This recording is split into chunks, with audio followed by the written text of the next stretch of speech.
begins in 3, 2, 1.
네, 여러분, 오늘 첫 번째는 요셉이 바로 왕의 꿈을 해석하다 하는 이 부분, 지난번 시간에 마지막으로 말씀을 드렸습니다.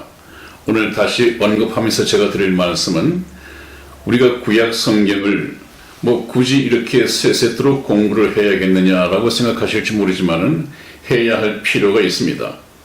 왜 그러냐 하면 천지를 창조하신 이 하나님께서 우리 인간에게 하나님 자신을 나타내고 하나님 자신을 알게 하시기 위해서는 반드시 한 민족이 필요했습니다. 그 민족을 통하여 역사를 계획하시고 또 예언하시고 하나님께서 말씀하신 대로 역사를 이루어 가시면서 역사 속에 나타나신 하나님을 알게 하시고 때로는 믿음의 눈으로 보게 하시고 그래서 이스라엘 백성들로 하여금 하나님을 보이진 않지만 하나님이 하시는 일을 경험하게 하심으로써 여호와의 증인으로 세우시기 위해서 그렇습니다. 이스라엘이 여호와의 증인이라고 한다면 우리는 이스라엘을 통해서 보이지 아니하시는 하나님을 볼 수가 있습니다. 그렇기 때문에 선민 이스라엘을 정확하게 알고 이스라엘의 역사를 통해서 그 역사 속에 개입하신 역사 속에서 일을 해오신 이 하나님을 우리가 발견한다고 하는 것은 대단히 중요한 일이죠. 그렇지 않고서는 그냥 신약에 와서 어느 옆구리를 찔러 들어와 가지고 그냥 예수 믿는답시고 교회를 다니고 그 예수님을 믿으면 세상적인 축복을 받고 물질적인 축복을 받고 또 이 세상의 모든 것이 만사 형통하고 이런 예수님으로 알고 이해하고 그런 예수를 따라가기가 쉬운데 성경 말씀 구약에서 신약까지 쭉 이렇게 맥을 따라서 유일하신 참 하나님과 그의 보내신 자 예수 그리스도를 믿는다고 하는 사실을 알고 보면 그것은 다른 예수다, 다른 복음이다 하는 것을 금방 분별해낼 수가 있습니다. 그렇기 때문에 저희 선한 목자 텔레비전 시청자분들을 위해서는 제가 좀 더딜지라도 정확하게 영생은 유일하신 참 하나님과 그의 보내신 자 예수 그리스도를 아는 것입니다 라는 이것을 여러분들에게 알려드리기 위해서 성경 공부를 구약에서부터 해나가고 있는 것입니다. 그러면 요셉이 바로 왕의 꿈을 해석하다 하는 것도 하나님께서 요셉에게 은혜를 베푸시기 위해서 베푸신 하나의 하나님의 방법이겠죠. 요셉은 하나님의 은혜를 받고 하나님의 지혜를 빌려서 이 애굽의 박사들이나 술객들이 해석해내지 못하는 이 바로의 꿈을 해석을 하게 됩니다. 그리고 난 후에 이 바로가 참 이 요셉의 꿈을 해석한 그 능력을 굉장히 찬탄하면서 그것이 바로 하나님께서 함께 하심이요 하나님께서 지혜를 주시기 때문에 가능한 것이다. 그런 생각을 하게 되고 또 결과 이 요셉에게 큰 상을 내리죠. 그래서 요셉에게 모든 것이 하나님의 은혜로 되어진다. 요셉은 어떤 사람이었습니까? 자기 아버지의 편에 특별한 사랑을 받다가 형제들로부터 시기 질투를 받아서 죽을 뻔했는데 노예로 애굽에 팔려왔습니다. 거기다가 노예로서 생활하는 중에 이 보디발의 이 아내로부터 성적인 유혹을 받다가 결국은 누명을 쓰고 감옥에까지 들어간 죄수의 몸이 되었습니다. 그런 이 요셉, 참 인간으로서는 더 이상 내려갈 수 없는 밑바닥까지 추락해버린 이 요셉에게 하나님께서 함께 하심으로 은혜를 베푸시고 하나님께서 붙들어 주심으로 말미암아 이제 애굽의 실세 총리까지 오르는 것을 우리가 성경 말씀을 통해서 배우게 됩니다. 그래서 오늘 첫 번째 드릴 말씀은 하나님의 은혜로 애굽 총리에 오르는 요셉이다. 그렇습니다. 참 사랑팔자가 완전히 달라졌죠. 그야말로 죄수의 몸으로까지 추락했다가 하나님의 은혜로 애굽의 실세 총리까지 오르는 요셉을 우리가 보게 됩니다. 우리 창세기 41장 38절에서 39절 말씀을 이승희 집사가 읽어드리겠습니다.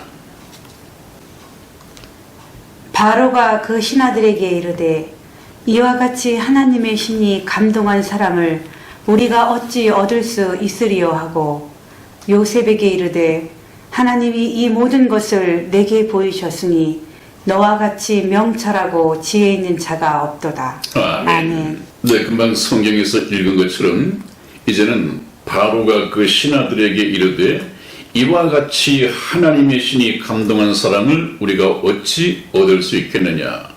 참 하늘이 내리신 큰 축복이다 라고 이렇게 축혀 세우고 있습니다. 사실 그랬습니다. 요셉은 이 바로의 꿈 해석을 통해서 바로로 하여금 하나님의 은혜를 받고 하나님의 살아계심을 보았고 또 하나님께서 공급한 지혜를 가지고 자신의 해결할 수 없는 이 꿈의 내용을 정책적으로 어떻게 해서 애굽을 이 풍년이 지나고 난 다음에 흉년을 이겨내게 할 것인가, 이런 지혜가 바로에게는 없었죠. 그런데 하나님께서는 이 요셉에게 그런 지혜까지를 주었습니다. 그랬더니 꿈의 해석을 받아놓고도 바로는 상당히 힘들었겠죠. 그래, 그 꿈이 그렇다면 7년 풍년이 오고 뒤이어서 극심한 흉년이 온다고 하는 것까지는 알겠는데 그렇다면 7년 동안의 그 흉년을 어떻게 이겨나갈 것인가, 이러한 치리 정책을 세우는 것은 좀 힘겨웠을 것입니다.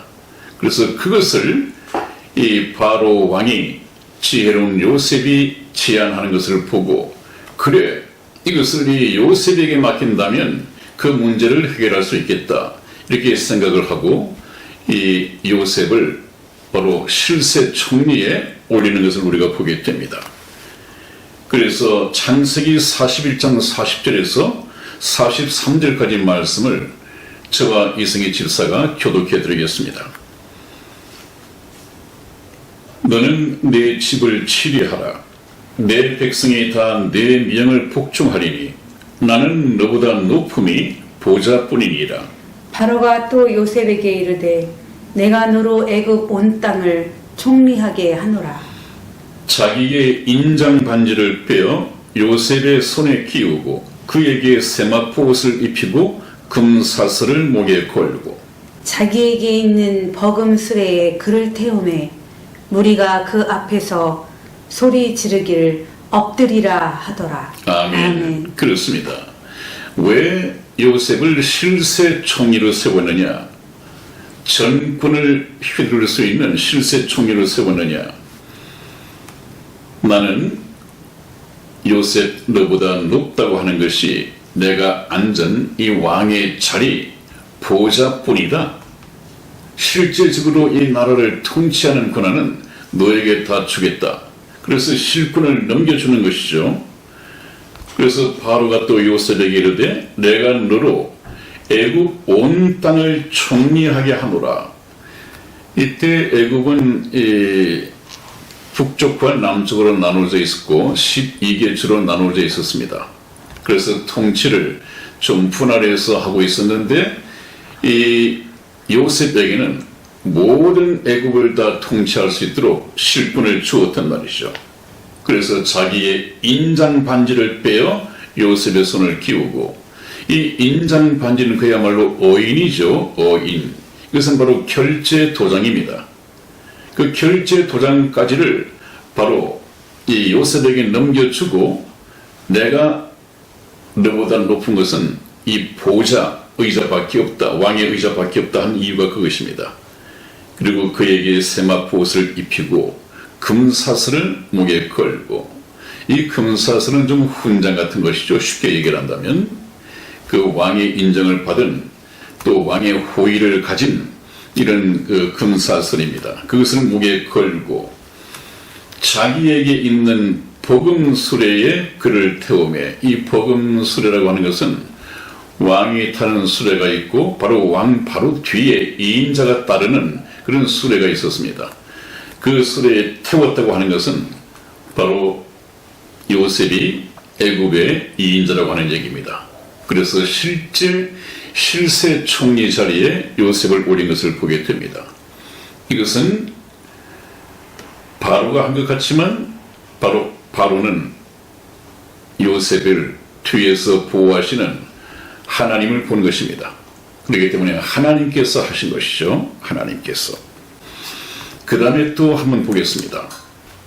여러분, 지난번에 이 요셉이 꿈을 꾼 것을 아시죠? 이 꿈 때문에 형제들의 시기 질투를 받고 애굽의 노예로 팔리지 않았습니까? 그 어릴 적 요셉의 꿈이 그냥 꾸어진 것이 아니라 하나님께서 그 꿈을 주셨고, 그 꿈은 바로 앞으로 되어질 일에 대한 예언의 꿈이었습니다. 의미 없는 꿈이 없는 것이죠.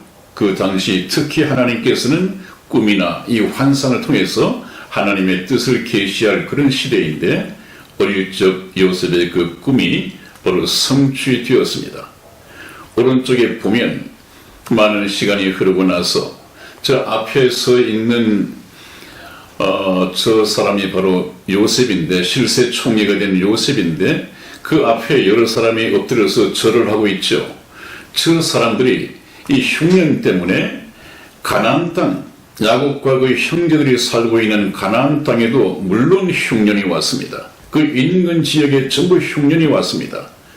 그래서 양식이 떨어지고 굶어 죽게 되었는데, 아비 야곱이 시켜서 10형제가 바로 쌀을 사기 위해서, 곡식을 사기 위해서 애굽으로 왔다가, 그들은 저렇게 꾸며진 높은 자리에 있는 저 총리가 자기들이 노예로 팔아보니 요셉일 거라고는 꿈에도 생각을 못했겠죠. 알아볼 수가 없습니다.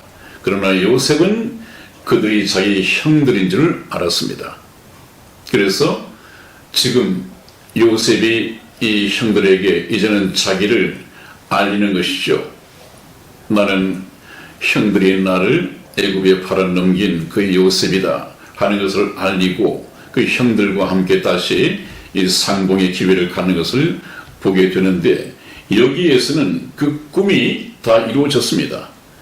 창세기 43장 26절 말씀을 우리 이승혜 집사 읽어드리겠습니다. 요셉이 집으로 오매 그들이 그 집으로 들어가서 그 예물을 그에게 드리고 땅에 엎드려 절하니. 그렇습니다. 아멘. 네, 이것이 바로 이 형들이 그 요셉 애굽에 곡식을 사러 갔다가 이루어진 얘기인데, 아무튼 그 꿈이 그대로 이루어졌습니다. 항상 하나님께서 요셉과 함께 하시고 하나님께서 이스라엘의 이 역사를 꾸며 가시는 것이죠. 먼저 예언하시고 예언했던 그 꿈이 되었든 환상이 되었든 말씀이 되었든 그것이 이스라엘 역사 속에서 실제 이루어지도록, 그래서 그것이 이스라엘의 실제 역사가 되도록 하나님께서는 역사를 경영하시고 인류 역사의 주인은 옛날이나 지금이나 바로 하나님이십니다. 네, 이번에는 악을 선으로 갚으신 하나님이다 하는 이런 제목인데, 그것이 무슨 말씀이냐 하면, 이제 자기가 형들이 팔아버린 이 요셉이라고 이렇게 자신을 알리니까 그 형들이 얼마나 두려웠겠습니까? 혹시 우리를 보복해서 우리 형들을 다 죽여버릴 것이 아닌가? 그 인간적으로 생각을 하면 그럴 수도 있겠죠. 그러나 하나님의 은혜 속에서 총리의 자리에까지 오르고 또 하나님의 성품을 닮아가고 있는 이 요셉은 이제 하나님의 성품을 가지고 그들에게 말하는 내용입니다. 한번 들어보시죠. 창세기 45장 4절에서 8절까지 말씀을 저와 이승희 집사가 교독하겠습니다. 요셉이 형들에게 이르되 내게로 가까이 오소서. 그들이 가까이 가니 가로되 나는 당신들의 아우 요셉이니 당신들이 애굽의 판자라. 당신들이 나를 이곳에 팔았으므로 근심하지 마소서, 한탄하지 마소서. 하나님이 생명을 구원하시려고 나를 당신들 앞서 보내셨나이다. 이 땅에 2년 동안 흉년이 들었으나 아직 5년은 기경도 못하고 추수도 못할지라. 하나님이 큰 구원으로 당신들의 생명을 보전하고 당신들의 후손을 세상에 두시려고 나를 당신들 앞서 보내셨나니. 그런즉 나를 이리로 보낸 자는 당신들이 아니요 하나님이시라.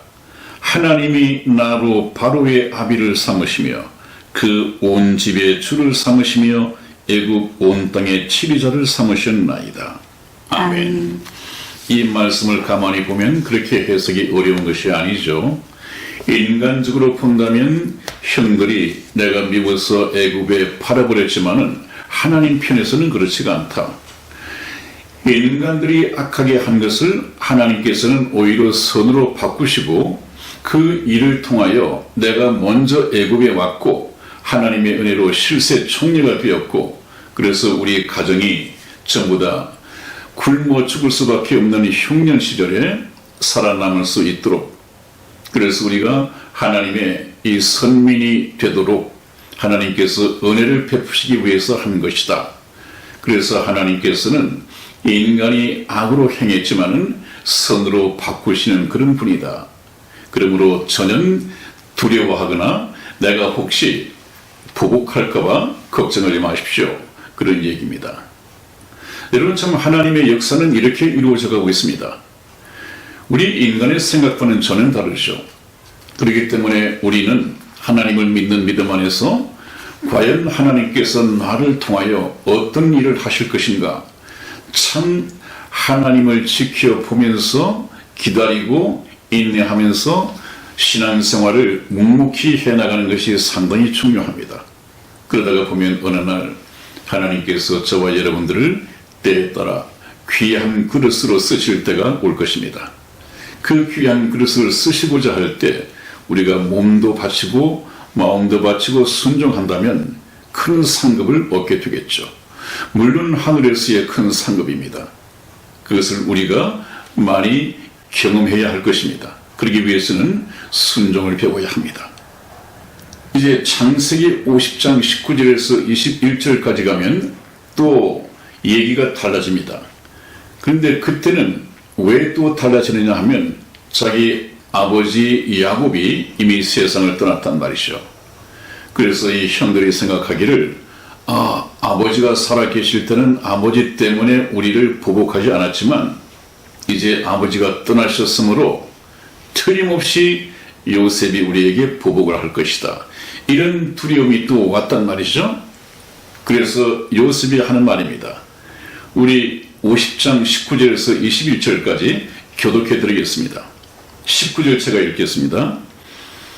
요셉이 그들에게 이르되 두려워 마소서, 내가 하나님을 대신하리이까. 당신들은 나를 해하려 하였으나 하나님은 그것을 선으로 바꾸사 오늘과 같이 만민의 생명을 구원하게 하시려 하셨나니 당신들은 두려워 마소서. 내가 당신들과 당신들의 자녀를 기르리이다 하고 그들을 간곡한 말로 위로하였더라. 아멘. 이게 두 번째 안심을 시키는 것입니다, 여러분. 참 큰 죄를 범하지 않았습니까? 여러분들이 바로 요셉이 되고 형들의 입장에 대해서 한번 바꾸어 보십시오. 얼마나 겁이 나겠습니까? 그렇게 구더기에 쳐넣을 때도 애를 하고 애굽으로 노예로 팔려고 할 때도 얼마나 참 불쌍한 눈동자를 굴리면서 애를 했겠습니까? 그러나 형들은 싸늘했거든요. 겁이 났을 것입니다. 인간적으로. 물론 요셉도 하나님의 은혜 가운데 있었지 않았으면 인간적으로 악을 악으로 갚았겠죠. 그러나 하나님께서 그 악을 선으로 갚으셨다는 얘기입니다. 하나님은 그런 분입니다. 네, 이번에는 야곱의 가족이 애굽으로 아예 이주해 오는 것을 보게 됩니다. 그것이 무슨 말씀이냐 하면 실세 요셉 이 총리가 애굽의 바로 왕에게 건의를 해서 자기 가족들을 전부 다 애굽으로 이주해 오도록, 그래서 애굽 근처에 있는 이 고센 땅, 아주 기름진 땅이죠. 참 풀도 많고 하는 목초지가 많은 곳인데 이 이스라엘 백성들은 이 양들을 기르고 가축을 기르는 그런 백성들이기 때문에 안성맞춤이었습니다. 그래서 바로 왕의 허가를 받아서 이 야곱의 가족이 애굽으로 아예 이주를 해옵니다. 저기 이 늙은 이 영감이 바로 야곱이죠. 야곱, 아버지 야곱입니다. 그래서 하나님께서 이 야곱에게 바로 꿈을 통해서 계시를 해 주십니다. 어떤 내용이냐 하면 애굽으로 내려가라고 하는 얘기입니다. 우리 창세기 46장 1절에서 4절까지 말씀을 이승희 집사와 교독해 드리겠습니다. 이스라엘이 모든 소유를 이끌고 발행하여 부엘세바에 이르러 그 아비 이삭의 하나님께 희생 드리니 밤에 하나님이 이상 중에 이스라엘에게 나타나시고 불러 가라사대 야곱아 야곱아 하시는지라 야곱이 가로되 내가 여기 있나이다 하매 하나님이 가라사대 나는 하나님이라 네 아비의 하나님이니 애굽으로 내려가기를 두려워 말라. 내가 거기서 너로 큰 민족을 이루게 하리라. 내가 너와 함께 애굽으로 내려가겠고 정녕 너를 인도하여 다시 올라올 것이며 요셉이 그 손으로 내 눈을 감기리라 하셨더라. 아멘. 아멘. 한번 보십시오, 여러분. 2절 말씀에 밤에 하나님이 이상 중에 이스라엘에게 나타나셨다 하는 것은 이상이나 꿈이나 환상이나 이 모든 것이 오늘날 성경 말씀이 완성되기 이전에 특히 구약 때에는 하나님께서 인간에 대한 계시의 수단으로 꿈이나 이상이나 환상이나 이런 것들을 통해서 나타내셨습니다.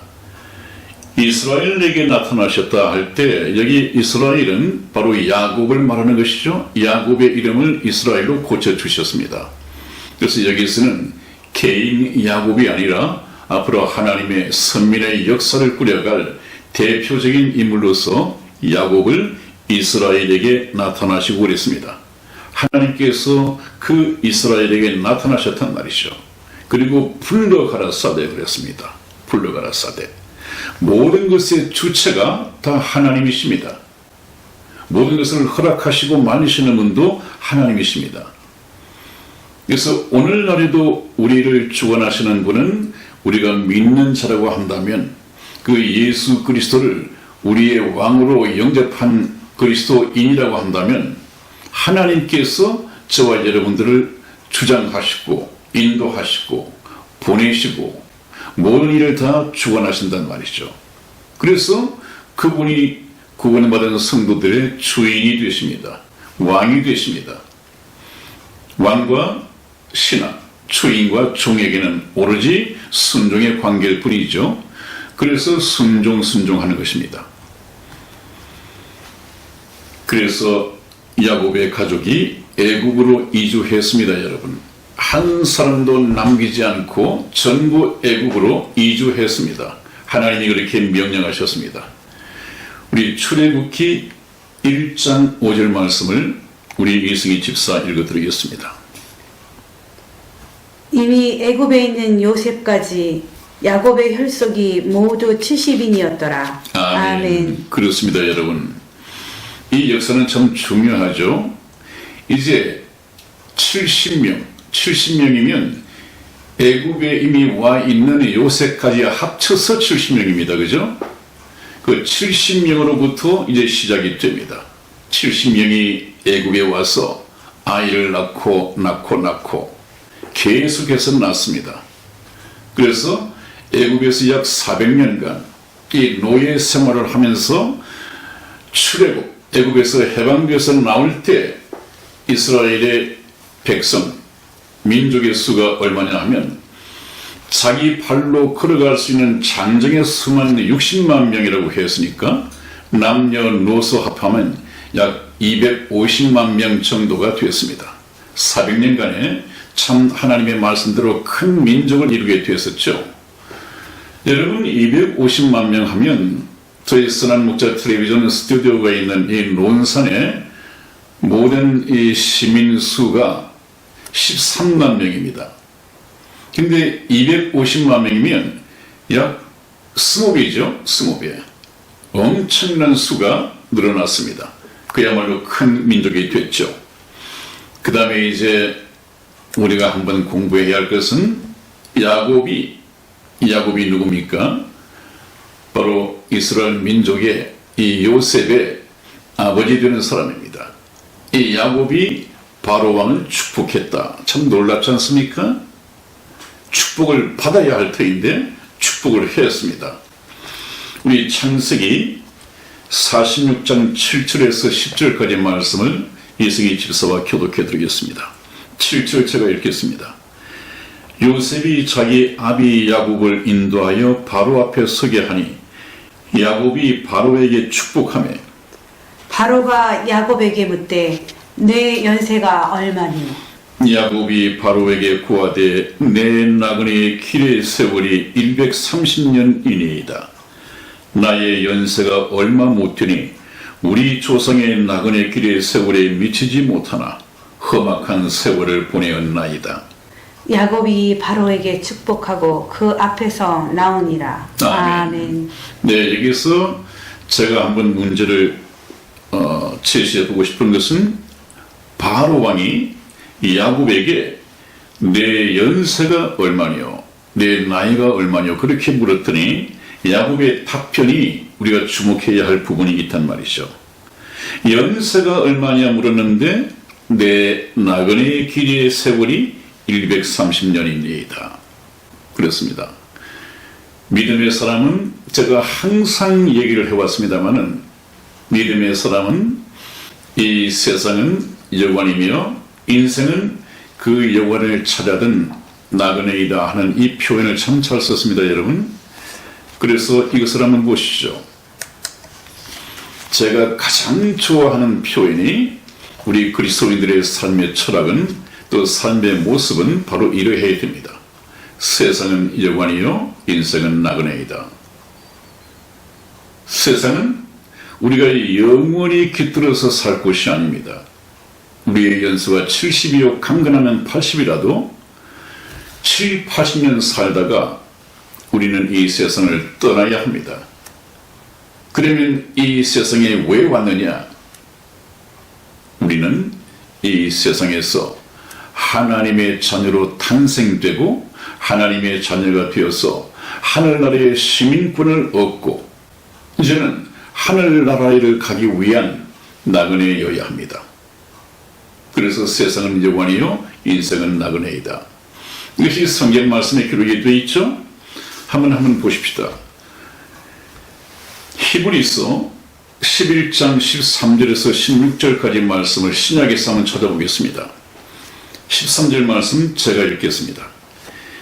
이 사람들은 다 믿음을 따라 죽었으며 약속을 받지 못하였으되 그것들을 멀리서 보고 환영하며 또 땅에서는 외국인과 나그네로라 증거하였으니 이같이 말하는 자들은 본향 찾는 것을 나타내니라. 저희가 나온 바 본향을 생각하였다면 돌아갈 기회가 있었으려니와 저희가 이제는 더 나은 본향을 사모하니 곧 하늘에 있는 것이라. 아멘. 그렇습니다, 여러분.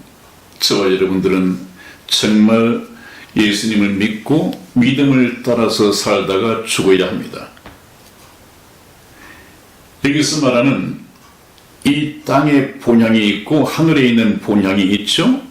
그런데 이 믿음의 사람들이 이 땅에서 나그네처럼 살고 외국인처럼 산 것은 여기는 내 집이 아니다.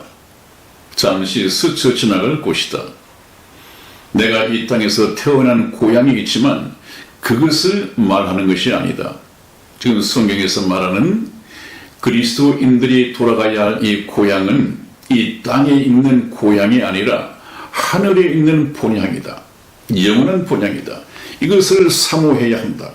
우리가 그 하늘에 있는 본향을 가기 위해서 이 땅은 스쳐 지나가는 나그네처럼 살아야 한다. 여러분, 그래서 우리가 이 세상에 사는 동안에 예수 그리스도를 믿고 바로 천국의 출생신고가 이루어져야 됩니다. 하나님 나라의 출생신고가 이루어지기 위해서는 하나님의 자녀로 태어나는 것이죠. 천국은 하나님의 자녀로 태어나는 사람만이 가는 곳입니다. 그래야만이 천국의 시민권이 발급이 되겠죠.